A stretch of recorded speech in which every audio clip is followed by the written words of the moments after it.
안녕하십니까. 예, 안녕하십니까. 예. 시청자 여러분, 오늘은 우리나라의 유일한 원로제야 이 장기표 선생을 이 자리에 모셨습니다. 나와주셔서 감사합니다. 선배님 모시고 말씀 나눌 수 있어서 제가 굉장히 영광입니다. 지난 4월달 이 총선에서 김해 고향에 입후보 하셔가지고 이 실패를 맛봤는데 장기표 후보가 국회에 입성하지 못했다라고 한탄하는 사람들이 많은데, 한탄하는 사람들이 어째 김해 시민들이 사람을 못 알아보느냐. 그 한탄하는 사람 중에 꼭지점에 저도 있습니다. 아이고 정말 내가 좀 분하고 억울한 생각이 들고 김해 시민들이 이렇게 사람을 좀 못 알아보느냐 이런 생각인데, 그 후유증이 심하실 텐데 어떻게 잘 극복하셨는지. 사실 김해 시민들 책임보다도요, 저 책임이 굉장히 컸습니다. 왜냐하면 제가 선거일 한 달 전에 가가지고 한 4, 5일 동안은 그 수습 좀 한다고 선거운동을 25일 정도밖에 못 했기 때문에 제가 너무 늦게 그 김해 내려간 거가 아마 패배의 책임이고 하여튼 좋습니다. 근데 어쨌든 그 안타까워하는 분들이 많은데 그 안타까워하는 분들 때문에요, 제가 굉장한 용기를 얻고요, 앞으로 제가 활동을 열심히 하겠습니다. 25일간 운동하셨다고 하는데 그 겸손한 말씀이고, 얘기 나온 김에 이 국회의원 수가 300명입니다. 10명 정도 뽑는다 그러면 장기표를 모르는 사람이 있어서 안 찍어줄 수도 있는데 300명을 뽑는데 장기표가 나왔는데 그걸 국회로 안 보내? 저는 그런 심정이에요. 그건 그렇고 지금 이 국민의힘당의 김해 지역의 당원협의회 회장, 당원협의회 당협위원장입니다. 당협위원장, 과거 지구당 위원장이 현재 이제 그런 당직을 갖고 계시잖아요. 그런데 이제 국민의힘이라고 하는 저 정당을 쳐다보는 국민들이 이렇게 좀 성원을 하기가 굉장히 어려운 상태다. 정당의 모습이. 그러니까 당내 인사로서 이 당에 대한 평가, 국민이 좀 더 주목하지 않는가. 그에 대해서 어떻게 생각하시나요? 사실 이 많은 국민들이요, 이 문재인 대통령과 이 문재인 정부가 하는 일이 잘못되었다고 생각하는 사람들이 대단히 많습니다. 특히 조국이 사건, 윤미향 사건, 여기다 또 추미애 장관 아들 문제, 또 추미애 장관의 그 거짓말, 또 검찰개혁이라는 이름으로 검찰을 또 권력의 주구로 만드는 일들, 이거 다 불만이 많은데 문제는 뭐냐 하면, 그렇다고 해서 제1야당인 지금은 국민의힘이죠. 국민의힘 당이 대안으로 생각하지 않는 것이 굉장히 저는 문제라고 생각합니다. 그 원인은, 그 원인도 좀 말씀을 드릴까요? 그 원인은 이 지금까지 변화된 모습을 못 보여주고 있습니다. 근데 이게 사실 여하 간에 정치는 상당히 이미지입니다. 이미지. 이 당은 어떤 이미지를 갖고 있느냐 하면, 기본적으로 부자정당이다. 보수정당, 부자정당으로서의 이미지를 갖고 있고, 또 부패해 있는 정당이다. 또 이런 이미지를 갖고 있고, 또 계속 연전연패해 왔지 않습니까? 말하자면 대안이 될 만한 그런 능력을 갖추지 못한 정당. 특히 중요한 것은 이 당에 대선 후보가 없습니다. 대선 후보가. 그래서 이런 점들이 겹쳐서 문재인 정권에 대한 대안 세력으로서 인식이 되고 있지 못한 것이 이 당의 최대의 한계라고 저는 봅니다. 50대 이 국회, 예를 들면 12대 국회에서 그 당시 야당은 의석수가 3분의 1 미달이었습니다. 그 여당, 집권당, 민정당, 전두환 대통령 세력이 거의 3분의 2에 거의 가깝고, 제1야당은 3분의 1 미달이었던 그런 때도, 물론 그때는 카리스마가 있는 지도자가 있었지요. 김영삼, 김대중. 그러나 집권당에서 또는 청와대에서 야당을 지나치게 얕잡아 보지를 못했습니다. 그건 왜 그 의기와 의지, 이렇게 반격하는데 아주 무서운 자세를 취하고 이러니까 예. 그런 점이 지금 국민의힘 예. 당에서는 예. 그런 점에 있어서 야당의 역할을 예. 못하고 있다. 또는 추미애 이 장관의 정말 참 추태라고 할 수 있는 이런 데 대해서요 비판은 하지만 이거를 진짜 이 문제를 끝장 보겠다 하는 이런 결기가 없습니다. 저는 이 결기가 있어야 된다고 생각합니다. 결기가 없으니까 그냥 뭐 진짜 정쟁 차원에서 왈가왈부하다가 그냥 다 끝나는 거고, 특히 저는 이 추미애 장관 같은 이 문제 같은 경우에는 이 검찰을 완전히 그냥 형해화, 검찰을 껍데기로 만들고 있지 않습니까?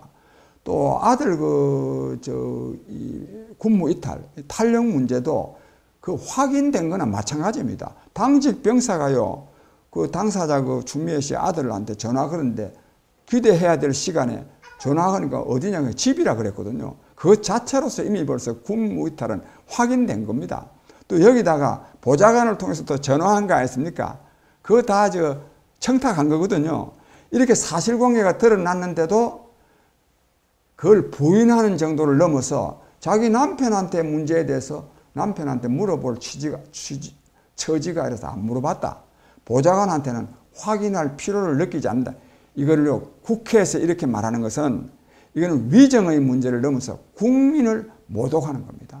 기본이 안 된 겁니다. 난 이런 데에서, 이런 여러 가지를 종합할 때 추미애 장관 문제 같은 경우에는 추미애 장관이 장관직에서 쫓겨나거나 아니면 우리 당이 해산을 되거나 이런 각오를 가지고 저는 싸워야 된다고 생각합니다. 그런 결기가 저는 없다고 생각합니다. 그거 좀 이따 자세히 말씀드리겠습니다만 적당하게 비판하면서 사실은 문재인 정권하고 저는 공존해 가고 있다. 이러니까 국민들이 특히 야성, 문재인 정권을 반대하는 국민들도 국민의힘에다가 힘을 신뢰하지 않는 그런 문제가 저는 있다고.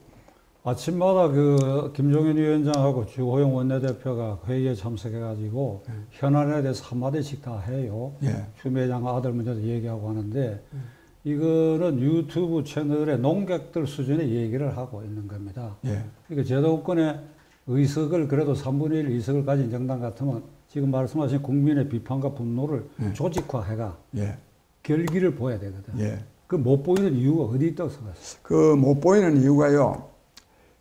우선 이제 전에 이 비대위 체제 아니습니까? 이 비대위 체제가 오래 간다는 것 자체가 국민의힘은 자생력이 없는 정당이라고 하는 것을 스스로 저는 드러내 보이는 거라고 생각합니다. 잘 아시는 바와 같이 저는 우리 당의 현재 지금 비상대책위원장이 대표 아닙니까? 대표에 대해서 너무 심하게 말하고 싶지는 않지만 이 김종인 대표가 그렇게 좋은 이미지를 갖고 있는 분은 아니지 않습니까? 좋은 이미지를 또 여러 당, 지금 현재 민주당 문재인 정권이 들어서게 하는데도 1등 공신이라 할 정도로 공신 있고, 그런데 이래저래 그런 면도 있는데 그것보다 더 중요한 것은 누가 비대위원장 하든지 비대위라는 거는요, 비상한 상황 속에서 당을 수습하는 데 필요한 것이 비상대책위원회입니다. 일상적으로 이 비대위를 운영한다고 하는 것은 이 당은 스스로 뭘 할 수 있는 능력이 없음을 국민 대중에게 저는 고백하는 거라고 생각합니다. 예를 들자면 김종인 대표가 들어서 가지고 정강정책을 만들었다는 겁니다. 예를 들자면 저는 그 정강정책 글로 쓰는 그거 가지고 국민의 지지를 못 받는다고 봅니다만, 하여튼 그걸 만들었는데 그걸 비상대책위원회라는 데서 만들었어요. 그 비상대책위원회는 김종인 씨 한 사람이나 비상대책위원장인 줄 알지 나머지 사람들은 있는지 없는지도 모릅니다. 다 누군지도 모르고 그런 사람들이 와서 당의 중요 정책에 대해서 결정을 하면 되겠습니까? 그 자체가 잘못이고, 그 다음에 또 하나는요, 대통령 후보 문제 같은 것도 이 당에서 만들어야 되는데 김종인 위원장이 이 당에는 대통령 후보감이 없다 이런 발언도 해가지고 하고 또 여기다가 그 말까지만 한 게 아니라 또 백종원 씨인가 그 사람을 또 이름을 또 덜먹여 가지고 완전히 희화화하는 이런 정당이 되어버렸습니다. 이런 정당이 되었고, 이왕 말씀 난 김에 저는 이제 초기에 김종인 씨를 비대위원장으로 추대하려는 데 대해서 저는 반대했습니다. 이거 좀 말씀드릴까요? 예. 반대하는 이유가 제가 세 가지가 있는데, 첫째는 뭐냐 하면, 이미 선거 끝나자마자 그 혼동기에 김종인 씨를 비상대책위원장으로 추대했다면 저도 그게 반대할 생각이 없습니다. 당이 뭐 완전히 그냥 패망하다시피 해가지고 뭐 이런 때 뭐 비상대책위원회를 구성해야죠. 그런 때 뭐 또 김종인 씨 같이 또 정치 경험도 많고 한 분이 또 뭐 할 수 있다고 생각합니다. 그런데 이 언제 했느냐 하면 이미 주호영 씨가 지금 원내대표 아닙니까? 선거 끝나고 나서는 그건 한 달 가까이 돼가지고 주호영 씨를 원내대표를 뽑음으로써 이미 당이 형식적으로는 정상화가 됐습니다. 원내대표가 대표 권한대행이거든요.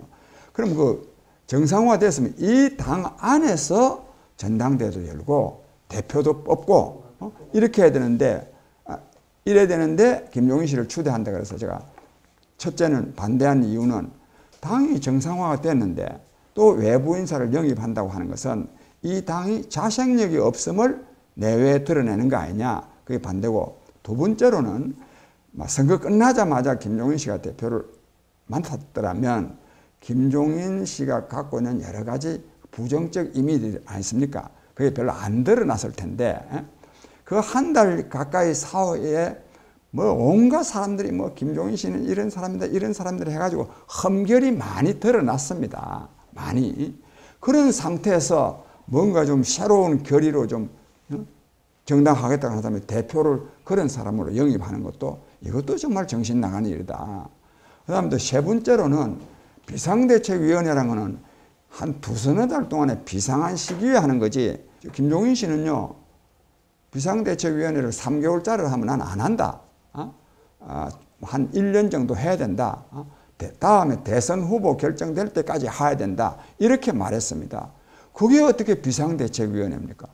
이 당에서 대선 후보를 뽑아야 되지. 비상대책위원장이 당 바깥 사람인데 그 사람이 어떻게 대통령 후보를 뽑습니까? 이렇게 하면 안 된다고 제가 반대를 했는데도 뭐 당에서는 하여튼 뭐 저 사람을 했는데, 저는 해놓고 해놓은 상태도 지금 현재로서도 저는 김종인 씨가 비대위원장을 하는 이 비상대책위원회가 오래 가가지고는 절대로 국민의 지지를 저는 받을 수 없다고 봅니다. 4월 15일 총선거니까 상식적으로 생각하더라도 비대위가 발족됐다고 한다면 9월 정기국회 전에 8월 달까지는 새로운 전당대회를 해서 새로운 지도체제를 수립해야 된다. 그래야 됩니다. 그게 이제 상식에 부합하는 건데, 그 점은 당선자, 그러니까 지금 104명, 그리고 무소속 당선자 3명 하고 실제로 107명, 이 사람들의 책임이 나는 크다고 생각합니다. 그 사람들의 책임이 크죠. 왜 그러니까 최근에는 내년 이 서울 부산시장 후보 결정하고 선거 때까지 4월까지 비상대책위원장으로 있기로 했다 이렇게 되어 있는데, 또 일부에서는 그 이후까지 대통령 후보까지 결정하고 대통령 선거까지 책임져야 된다는 소리가 나올 정도라고 하니, 그러니까 이게 국회의원들 사이에 아마 그런 모양인데, 주로 초선 의원들 사이에. 그러니까 이 점이 현재 정당 지지율에 영향을 주지 않겠냐? 엄청나게 영향을 주고 있죠. 엄청나게. 조금 더 부연해서 말씀드리면, 이 김종인 대표가 들어와 가지고 1년에 몇 가지 신문에 나는 일들을 했습니다. 근데 이 신문에 나는 일들이 그는 김종인 위원장 개인의 행보지, 이 당의 무슨 정책 결정으로 비치지 않는 게 있습니다. 예를 들자면 김종인 대표가 뭐 들어서 가지고 기본소득제를 앞으로 도입해야 된다 그랬습니다. 저는 이 기본소득제 도입해야 된다고 주장하는 사람은 사회보장제도에 대해서요 전혀 공부도 안 하고 고민도 안 해본 사람들이 하는 말이 저는 기본소득제라고 생각합니다. 이 제대로 좀 사회보장제도에서 고민해 본 사람이면 이런 말 안 합니다. 그런데 지금 제대로 되지도 않습니다. 또 그분 말씀으로도 뭐 앞으로 연구해 보자는 거다 뭐 이런 식으로 우리 실정에 맞는 거 아무것도 아닌 내용을 하고 있습니다. 이 기본소득제 주장하는 사람들은요 좀 더 많이 따지면 나쁜 사람들입니다. 아주 이 기본소득제는 현재 지금 실시하고 있는 사회보장제도를 굉장히 배치되는 겁니다, 이게. 그래서 그렇고, 그 다음에 또 광주 그 5.18 묘역에서 참배한 거 아니습니까? 그것도요, 그걸 하려고 그러면 이 당이 정말로 그동안의 5.18 민주화 운동에 대한 여러 가지 혼란스러운 견해가 있었는데, 우리가 그렇게 안 해야 된다, 뭐, 이래야 되는데요. 가가지고, 가서 뭐 눈물도 흘리고, 뭐, 그에 대해서는 제가 자세하게는 언급하지 않겠는데, 그거 전혀, 오히려, 지금 국민의힘, 미래통합당에도 도움도 안 되고, 오히려 김종인 위원장 개인 한 겁니다. 그 다음에 요즘 또 이 경제 3법, 뭐 이 여당에서는 공정 경제 3법이라고 합니다. 저는 뭐 경제 3법에 주장되고 있는 바 몇 가지 조항에 대해서는 저는 찬성하는 사람이지만, 그러나 그런 것도요, 그건 중요한 문제고 복잡한 문제입니다. 당 내에서 제안을 해가지고, 당내 우리는 어떤 입장을 우리가 당론으로 해야 되겠느냐. 이래야 안 되겠습니까? 이래야 했지. 근데 그래 안 하고 그냥 나는 경제 3법 찬성이다. 그래 하니까 뭐 당내에서 이런저런 말이 나오는데, 그나마라도 말이 나오는 것이 다행입니다. 제가 볼 때는, 제가 참 정말 제 얼굴에 침 뱉는 계기고, 또 이런 말씀을 드리기가 자괴감을 느끼는데, 지금요, 김종인 대표 지금 입만 쳐다보고 있습니다. 이래가 되겠습니까, 이게? 이래가지고, 어떻게 문재인 정권을 끝장내고, 다음에 문재인 정권 이후에 우리가 집권을 하겠습니까? 그 다음에, 아니할 말로요, 김종인 씨가 뭐 이 당의 대선 후보가 돼가지고 집권을 할 수 있다면, 그것도 저는 받아들이겠습니다. 저는 문재인 정권보다는 나으니까 받아들이지만, 그것도 별로 아닙니다. 그러니까 새로운 지도자, 우리 당의 지도자, 대통령 후보감, 대표를 만들어내야 되지, 결과적으로 오래 하지도 않을 분을 계속 내세우고 있는 것은 저는 시간 낭비다, 이렇게 보고 있습니다. 김종인 위원장은 그 입에서 주요 정책이 그것도 왔다 갔다 해요. 예, 왔다 갔다 하고, 그 다음에 서울시장, 부산시장 후보 또는 대선 후보도 이 사람은 된다, 안 된다. 그 당내에는 없다 이러다가 요새는 당내에서 키운다 이러니까 말이 오락가락해요. 그러니까 그 입을 주목하게 됐다고 하는 것 자체가 오늘 국민의힘 당에게 상당한 문제점이고, 또 하나 김종인 위원장의 쏠려 있는 의혹 중에는 이원 집정부제로의 개헌을 현재 문재인 대통령과 정권 실세들이 그걸 간절히 원하거든요. 이원 집정제가 되면 내각제에 변형된 거니까, 그렇게 되면 이 국회에서 총리를 뽑게 되고, 그렇게 되면 문재인 대통령이 퇴임 후에도 사정 기능은 여전히 이 국회에서 뽑으니까 민주당 계열에서 총리 나오니까 사정 기능 여전히 장악할 수 있으니까 그 이원 집정부제를 굉장히 모색하고 있고, 물밑으로. 이게 들리는 바에 의하면 그래요.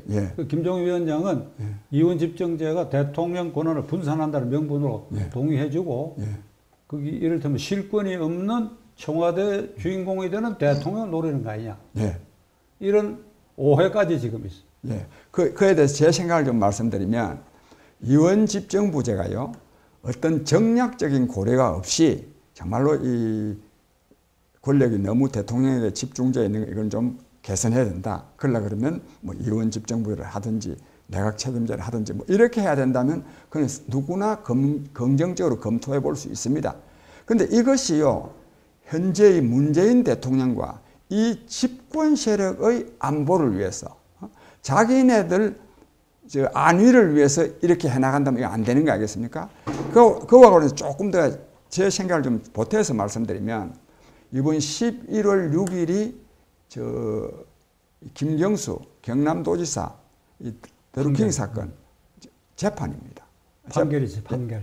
2심 판결. 2심 판결인데, 저는 만약에 여기서요, 저는 이 사건은 무죄가 나올 수 없는 사건이라고 생각합니다. 이재명의 사건은 이런 거하고 다릅니다, 이게. 왜냐하면 증거가 이미 쫙 있기 때문에 무죄는 될 수가 없습니다, 이게. 그럼에도 불구하고 이 정권이 뭘 못하겠습니까? 만약에 무죄가 되면 대통령 중심제로 그냥 가고요. 왜냐하면 김경수로 후보를 내세울 겁니다. 만들어냅니다. 만약에 유죄가 되면요, 이건 또 대법원에서는 바뀔 사건이 아니거든요. 유죄가 되면 저는 이원 집정부제든 내각 책임제로 저는 개헌 드라이브로 간다고 생각합니다. 그럴 때에 저는 현재의 지금 국민의힘, 특히 김종인 위원장은 거기에 같이 갈 거다, 저는 이렇게 보고 있고, 그 다음에 제가 이렇게 보는 데는 몇 가지 전체적인 이미지가 아니라 구체적으로요, 얼마 전에 이런 일이 있습니다. 이 공수처 아니십니까? 공수처장을 임명하려고 하면 7명 중에 6명이 동의해야 되니까 국민의힘 몫이 2명이니까 국민의힘이 비토하면 못하게 돼 있지 않습니까? 근데 이를 위해서 법을 개정하려고 하니까 김종인 위원장이 뭐라고 말했나 하면 그럼 우리 공수처장 2사람을 추천하겠다, 할 수 있다. 아직 하진 않았습니다. 이게 뭐냐면 공수처법 자체를 어쨌든지 반대를 해야 되지 그 추천하겠다 하면 됩니까? 예? 이 말은요, 저 사람들이 법 개정한 것을 저지하기 위한 거다 이렇게 하지만 그런 거는 이런 이 정치적인 유연성은 사안에 따라서 다릅니다. 이게 이런 데는 동의하면 안 됩니다. 더더욱 이것이 위헌 법률이라고 스스로 주장해놔 놔놓고 위헌 법률을 내가 그럼 동의하면 됩니까? 그럼 그동안에 그러면 이거 위헌 법률을 해가지고 위헌 제청인가 뭐 헌법 소원 해놓은 건 그건 뭡니까? 이제 그런 것도 그렇죠. 그 다음에 또 광화문 집회 문제에 대해서도 저는 지금 현 단계에서 특히 코로나 방역 상황 속에서 뭐 야당이 광화문 집회 뭐 적극적으로 나와야 된다 또는 주도해야 된다 이렇게 보지는 않습니다만 그러나 그거를 너무 광화문 집회를 부정하는 말은 하면 안 된다고 생각합니다.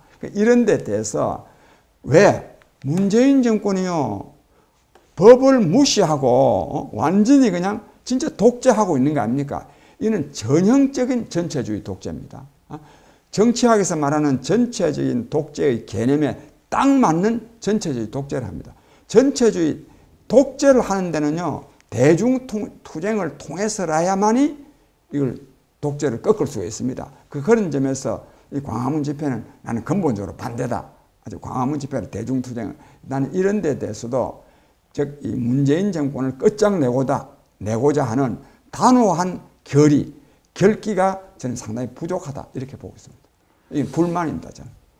이원 집정제 개헌을 만일 제1야당인 국민의힘 당이 이게 옳다고 하더라도 대통령 선거 공약으로 걸고 국민의힘 당이 정권을 잡고 그래서 그 대통령 임기 중에 그걸 개정안을 내야 그 정직성이 인정이 되지 미리 야합적으로 문재인 정권의 어떤 실세들의 탈출구 이 보신용 이원 집정제 그건 절대 해서는 안 되지요. 절대 해서는. 그건 이제 이원 집정부제만을 받아들이는 것이 아니라 이 정권하고 같이 가겠다는 거거든요. 그렇지. 같이 간다면 요즘 지금 라임 사태라든지 뭐 옵티머스 사건이라든지 이 권력형 부정이 얼마나 지금 드러나고 있습니까? 이런 거 다 같이 가겠다는 겁니다. 그리고 저는 지금요, 지금 윤석열 총장도 뭐 제가 잘은 모르지만 그분이 이 독재 권력에 맞서서 엄청나게 지금 저항을 한 분을 되도록이면 폄하하는 발언을 하고 싶지는 않지만 이 윤석열 총장요, 지난번에 지휘권 문제 아니습니까? 그때 그만두려고 그러면 그때 그만뒀어야 됩니다. 그만두는 게 아니라 쫓겨났어야 됩니다. 지금 완전히 그냥 검찰총장이 식물총장이 되어 있으면 안 됩니다. 저는 가까운 시일 안에 윤석열 총장이 검찰총장으로서의 자기 직무를 제대로 수행하든가 안 그러면 사퇴하든가 즉 식물총장으로 그대로 머물러 있어서는 안 된다고 생각합니다. 제가 이 말씀을 드리는 것은 윤석열 총장만이 문제가 아니라 이 정권이요 대법원 완전히 접수해 있죠. 검찰 접수해 있죠. 헌법재판소 접수해 있죠. 선거관리위원회, 국가, 그 다음 국세청, 검찰청, 경찰청 다 중요, 말하면 국가기관을 다 지금 장악하고 있습니다. 이런 때는 야당이 정말 오로와 나싱으로 저는 싸워야 된다고 생각합니다. 저는 그런 결기가 저는 없다고 생각하고 특히 김종인 대표에게도 저는 그런 결기가 없다고 봅니다. 야당은 반대하는 당이니까 이게 폭주하는 권력에 대해서 국회 안에 토론 표결로 이게 타협이 안 되고 있거든요. 내 경험으로는 13대 민주화 6.29 선언 이후에 이 정권 중에 이 문재인 정권이 그런 점에서 가장 비민주적이에요. 네. 국회에서 보이는 행태가 그래도 13대 국회에서 20대까지는 부분적으로 타협도 하고 그래 왔는데 전혀 타협이 없거든요. 그냥 밀고. 군사 독재 정권 이상입니다. 그러니까 이럴 때는 이걸 저지하는데 우리는 할 만큼 했다. 그리고 아까 장 대표 말씀하신 것처럼 뭐 평론가적 얘기는 하고 표결에 불참하거나 반대하는 것은 우리 못 끝났다. 그래서는 안 되지요. 그러니까 107명의 의원 배지를 딱 거머쥐고 국회의사당 마당에 던지는. 이건 의원직 사퇴 개념하고 다르죠. 그럼요. 그러니까 이 국회가 정치적인 무용지물이단 말이야. 너 마음대로 해봐라. 그러고 이 제야의 국민들하고 그 분노와 비판을 조직화해서 결기가 있어야 되는데 그거 기대하기 어렵게 지금. 전혀 저는 그걸 기대할 수가 없어서 좀 이따가 제가 말씀드리겠는데요. 그렇게 할 수 있는 야당으로 만들어내야 됩니다. 그래야 문재인 정권을 끝장낼 수 있습니다. 그래서 저는 그렇게 하기 위해서요. 제가 좀 방안으로 근데 제가 조금 전에 이 야당에 대한 우리 국민의힘 당, 또 특히 비대위 문제에 대해서 이렇게 또 특히 또 김종인 위원장에 대해서 이렇게 말씀드린 거는 저 개인의 생각이 아닙니다. 저는 오래전부터 이런 생각을 하고는 있었습니다만, 또 뭐 선거에 나가서도 떨어졌고, 이래저래 말할 처지가 아니라서 안 했는데, 요즘요, 서울에서도, 김해에서도, 부산에서도 들으면요, 제가 한 말하고 똑같은 말을 합니다.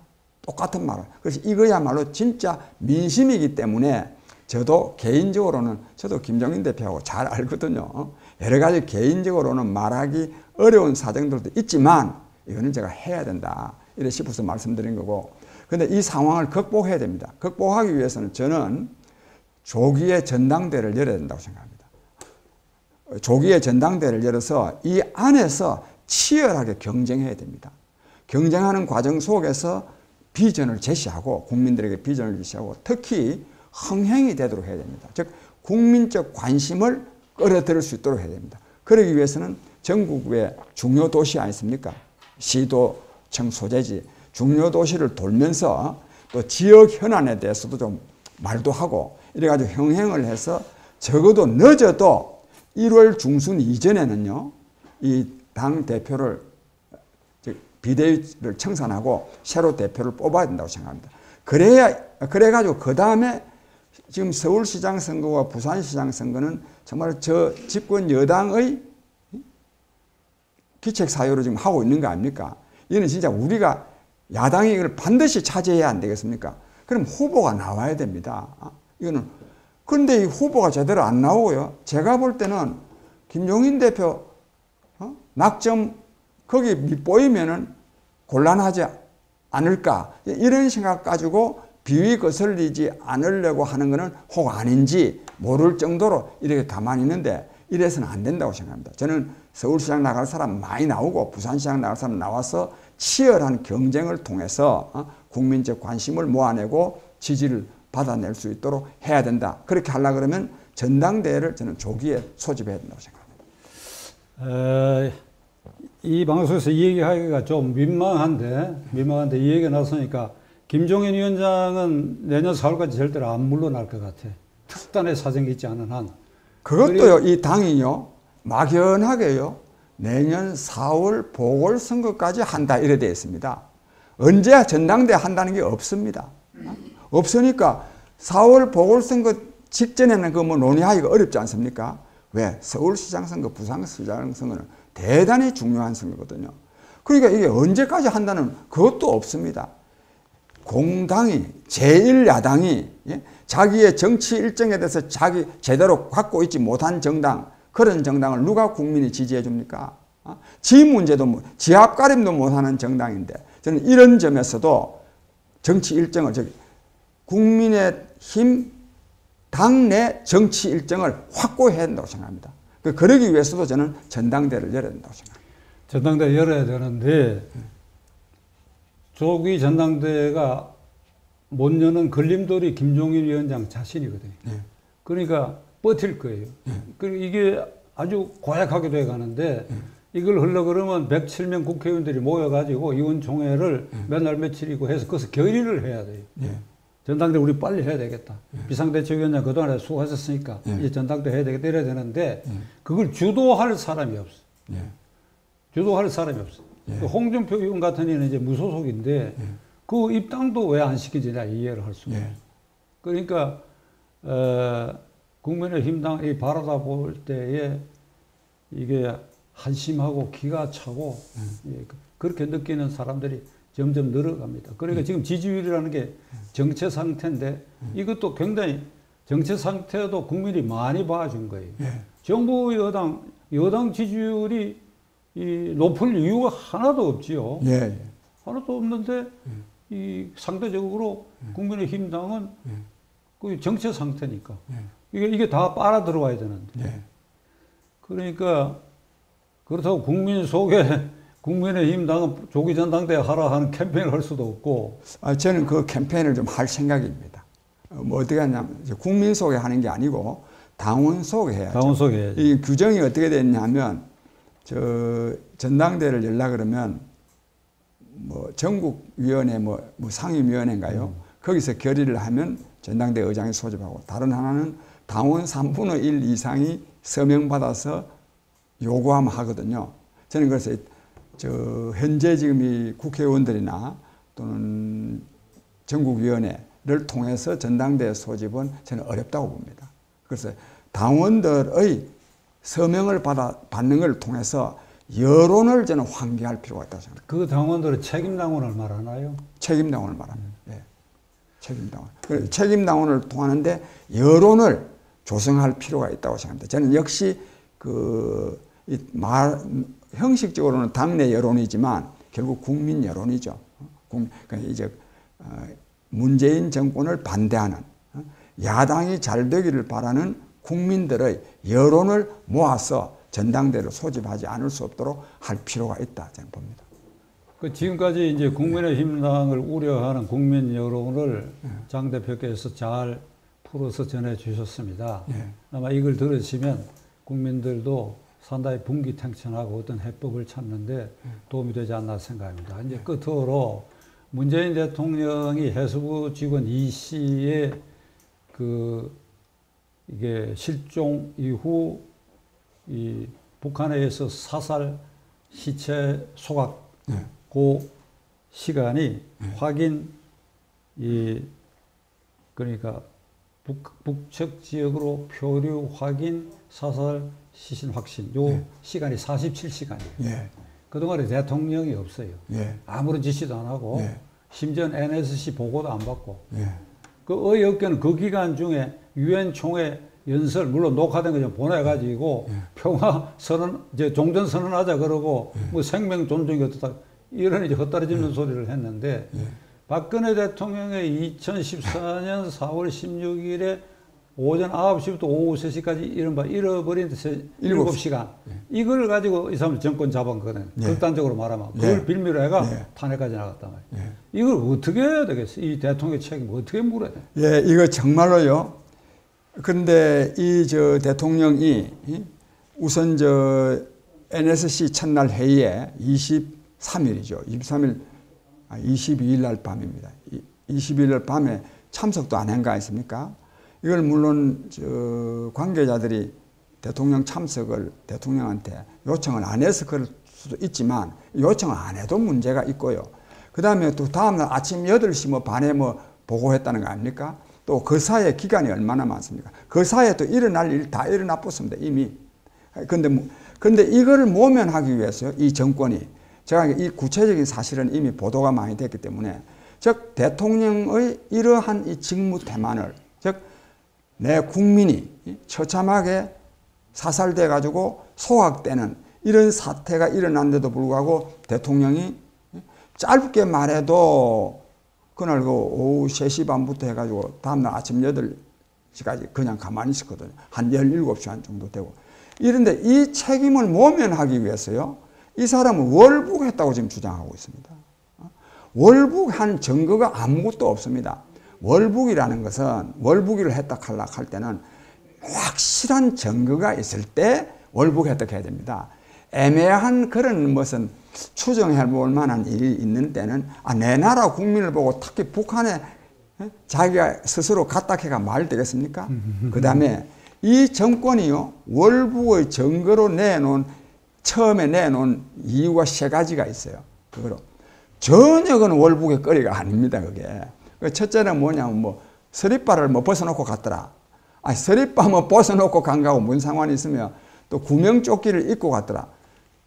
바다에 근무하는 사람은요 기본적으로 구명조끼를 입고 근무를 해야 됩니다. 이게 그 다음에 또 38km까지 그 영유에 어떻게 가느냐 그런 말도 되지 않는 소리 했고 특히 말이 안 되는 것은 그 사람의 그 신상에 대해서 이름과 나이 키 이런 걸 북한 당국에서 다 알고 있더라. 그게 이 월북의 증거가 될 수 있겠습니까 이게? 그런데 저는 그래서 이 정권이 참 이 사건과 관련해서 그 생명을 구하지 못한 것도 엄청난 잘못이지만 자기 공무원이 근무 중에 실종돼 가지고 죽은 거를 이걸 대통령의 책임을 면해주기 위해서 월북으로 월북 말이 월북이지 대한민국을 배신한 겁니다. 이게 대한민국을 배신한 사람으로 이것도 국가보안법 위반입니다. 이렇게 범죄자로 몰아가는 이 행태는 정말로 저는 잘못됐다. 저는 이에 대해서는 절대로 이건 용납하면 안 되고 이 사건과 관련해서 이 지금 더불어민주당 안에 국회의원들, 해경청장 이런 사람들은 역사에요 민족적 범죄를 저지른 사람으로 저는 기록돼야 된다고 생각합니다. 국회의원들 아니십니까? 이 문재인 정권의 대통령 책임 좀 감경해 주게 하기 위해서 이 사람은 월북으로 자꾸 추정하는 말들을 내보내는 자들은 정말 기억해놨다가 저는 처벌해야 된다고 생각하고 그 다음에 제가 좀 독특한 걸 하나 말씀드리겠는데요. 우리 박 선배님께서도 김정은이가 왜 통지문이라는 이름으로 불미스러운 일이 일어난 데 대해서 대단히 미안하게 생각한다 그랬거든요. 그런 미안하게 생각한다는 말이 잘 올 수 있겠습니까? 그게? 예? 제가 이거에 대해서 좀 말씀드렸습니다. 제가 사실 좀 외람된 말씀입니다만 남북 관계에 대해서는 제가 꽤나 제가 또 정치를 오래 했기 때문에 생각이 있습니다. 온 것이요, 이 통지문, 미안하다는 말 온 거가 이게 남북 관계의 실상, 또 이런 남북 관계를 하면 안 되는 이유, 평화쇼의 본질이 이 속에 들어있다고 보기 때문에 제가 좀 말씀드립니다. 왜 김정은이가 이걸 보냈느냐 하면 보내기 전에요. 처음에 이 사람들이 진짜 시신을 발견해가지고 사살을 해서 죽이고 시체를 불태워서 없앴습니다. 이게 사실입니다. 이거를 국방부가 발표를 했는데 독자적으로만 발표한 것이 아니라 북한에서 남한 당국이 이것을 첩보라는 이름으로 알게 해가지고 발표토록 유도했습니다. 유도 안 했으면요, 이 문재인 정권의 국방부가요, 북한에 대해서 만행이니 뭐니 규탄할 놈들도 못 됩니다, 이게. 이게 무슨 남한 국방부 장관인지 북한 국방부 장관인지 모를 행태를 계속 보여왔지 않습니까, 이게. 그런데 왜 이랬냐? 북한에서 그랬습니다. 왜 그러냐? 남북 관계를 차단시키기 위해서, 일부러 남한 사람들이 분노하도록 만들도록 하기 위해서, 만행이라고 규탄하도록 만들기 위해서, 그래서 북한하고는 상대하면 안 된다 하는 말이 나오도록 하기 위해서 저는 시신을 사살하고 불태우고 이랬다고 생각합니다. 그거요, 설사 월북이든 월북이 아니든 설사 월북이라 하더라도 그 무슨 특별한 정보를 캐낼 게 있겠습니까? 가치가 없다. 괜히 살려가지고 끌고 앉아 북한에서 데리고 있으면 내려 보내라 말아라 협상해서 하니까 싫다 이거야. 딱 지금 북한은요 완전히 폐쇄 국가입니다. 중국하고도 차단하고 남한하고도 차단하고 지금 여러 가지 김정은이가 그렇게 할 만한 이유가 저는 있다고 생각합니다. 그랬는데 이제 여기까지는 이미 드러난 사실인데 의외로 진짜 정말 의외라는 말이 막 이례적으로 김정은 위원장이 통지문이라는 것을 보내가지고 대단히 미안하다고 생각한다 그랬거든요. 이는 있을 수 없는 일입니다. 왜 있을 수 없는 일이냐? 북한이 말한 논리대로 한다 하더라도 통지문을 미안하다는 말을 하면 안 됩니다. 저거 말해요 하면은 도망가려고 해서 쏘았고 불태운 거는 시신이 아니고 부유물이다. 저거는 잘못이 없다. 근데 왜 남한에서 뭐 만행이 뭐니 규탄하느냐 이렇게 말했거든요. 그것이 사실이라면 절대로 미안하다는 말을 하면 안 됩니다. 오히려 미안하다는 말을 하면 너 죄를 네가 알렸다. 지가 오히려 자기들이 북한에서 잘못한 게 됩니다. 근데 왜 미안하다는 말을 했느냐. 이것은요. 박지원 국정원장의 그동안의 공작에 의했다는 것이 제 생각입니다. 어떤 일이 있었냐면 이걸 25일 날 이분이 해수부 공무원 사건 발표하는 날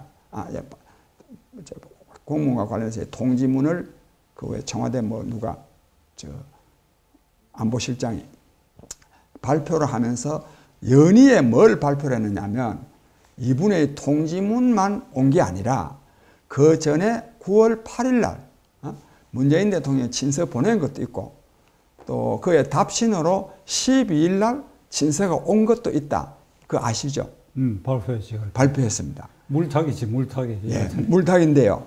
이게요, 이 정권으로서요, 김정은 위원장의 이쪽에서 친서를 보냈는데 거기에 대해서 또 답신으로 또 참 그것도 또 글도 또 좋아요. 좋은 내용이 많습니다. 대통령 영부인 걱정까지 해가면서 그런 게 왔으면요, 얼마나 자랑하고 싶겠습니까? 자랑을 안 했습니다.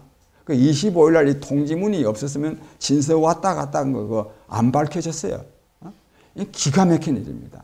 내가 이거에 대해서요, 소설 같은 말씀을 드리는데, 그러나 이게 소설 같은 말이지만 들어보면 일리가 있습니다. 일리가 있고 이것이 문재인 정권입니다.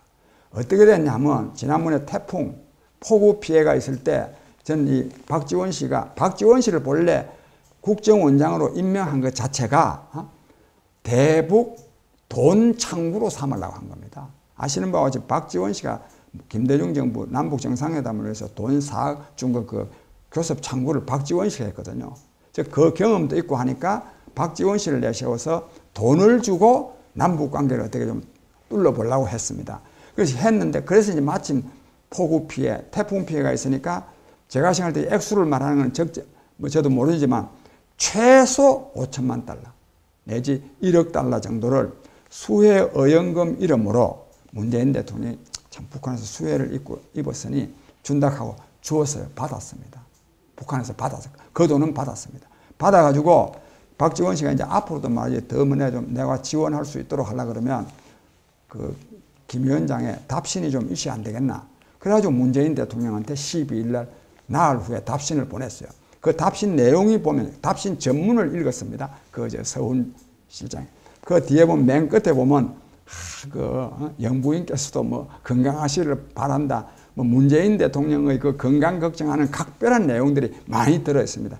이래 보냈는데 근데 그때는 왜 공개를 못 했느냐. 돈 주고 보내고 받은 거거든요. 그러니까 말을 못 한 거죠. 즉 그 친서가 가고 오고 했다는 거가 이게 순전히 돈으로 이거 한 거거든요. 이게 그때는 말을 못 했는데 이 통지문 얘기가 나오니까 이걸 계기로 해가지고 쫙 풀어낸 겁니다. 그래서 그랬고 그 다음에 이제요 중요한 거는 왜 그러면 또 통지문을 보냈느냐. 이 이제 시신 살해, 시신 소각 이래가지고 이건 북한에서 이걸 알리고 싶어서 알린 겁니다.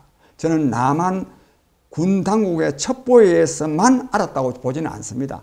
첩보에서도 알지만 북한 당국에서도 이런 사실을 알리고 싶었다는 게 제 판단입니다. 그 이유는 생략. 그러니까 이제 그러고 나서 남한에서 막 엄청난 뭐 만행이다, 뭐 있을 수 없는 일이다 이렇게 되니까 박지원 씨 입장에서는 앞으로 더 돈 좀 갖다 주고 정전선을 지금 하락하는데 이 지금 시신 소각 이게 지금 알려지면서부터 남한 내에서 반북한 분위기가 너무 세지 않습니까?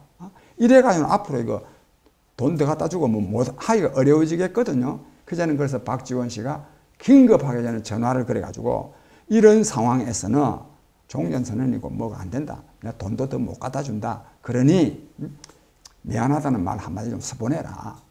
그래가지고 써보내라 하니까 이 글을 사실은 국정원에서 썼는지 북한에서 썼는지도 북한에서 보냈다는 것을 회피하는 건 아니지만 조선노동당을요, 다른 거는 뭐 혈흔이니 이런 거는 놔두고라도 조선노동당을 노동당이라고 안 쓰고 노로 썼거든요. 엄격하게 따지면 이거는 가짜 문서입니다. 다른 거는 뭐라고 써도 좋은데 이건 조선노동당이 보낸 거예요. 노동당이 보낸 게 아닙니다, 이게. 그렇다고 해서 북한에서 안 보낸 것처럼 한 건 아닌데 이렇게 좀 빠져나갈 구멍도 만들어 놓은 이런 걸 설정 이래 보낸 겁니다. 이제 결론은 이 보낸 거는 박지원 씨가 앞으로 돈 더 갖다 줄 명분을 만들려고 그러면 남한 내에서 반북 분위기가 너무 심각하지 않아야 된다. 저는 이랬다고 보고, 그 다음에요, 문재인 대통령이 그 유엔 연설에서도 종전선언 아니십니까? 이 종전선언이 아무 의미가 없습니다. 없는데 돈 갖다 주고요, 다시 또 한번 국민을 한번 속여물 건수로 이 지금 종전선언을 추진하고 있었다고 보거든요. 상당히 이 정부가요, 종전선언을 하게 될 가능성에 대해서 상당히 자신감을 나타내 보이는 일이 있습니다. 여기 왜 무슨 본부장인가 아니십니까? 그 사람이 미국 갈 때, 미국도 동의할 거다. 아니, 자신 있게 이 종전선언에 대해서 미국 동의하게 돼 있습니다. 그건 또 뭐 이유는 생각. 그래서 이 돈 갖다 주고 이런 평화쇼를 또 하려고 하는 것이 이 정부다. 저는 이렇게 해가지고는 한반도의 평화가 진전되는 것이, 정착은 놔두고 평화가 조금이라도 진전되는 것이 아니라 김정은 정권의 군사적인 힘을 더 강화시킬 뿐입니다. 또 이것은 또 북한의 핵무기 보유를 오히려 북한이 핵무기를 보유하고 있는 상태에서 종전선언을 한다고 하는 것은 이 종전선언은 북한의 핵무기 보유를 기정사실로 인정하는 데 기여하는 겁니다. 저는 그래서 이런 짓거리의 말하자면 대북 협상은 중단시켜야 된다고 저는 보기 때문에 제가 조금 전에 말한 박지원 실장의 돈에 의해서 좀 움직이고 있다. 제가 이 말씀을 드렸습니다.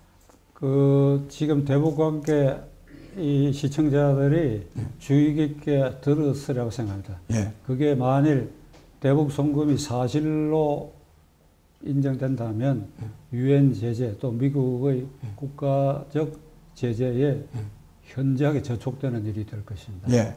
그러니까 좀 지켜봐야 되겠고. 지켜봐야 되고, 그 다음에 저는요, 정치하는 사람으로서 뭐 제가 어린애도 아니고 이 문제에 대해서 제가 책임을 집니다. 저는 왜냐하면 누군가가 이런 이 대북 저자세, 대북 짝사랑, 한반도 평화를 오히려 교란시키는, 또 북한의 핵무기 보유를 정당화하는, 또 그러면서 통일을 방해하는 이런 정권은요, 누군가가 희생을 각오하고라도 저는 고발해야 된다고 생각합니다.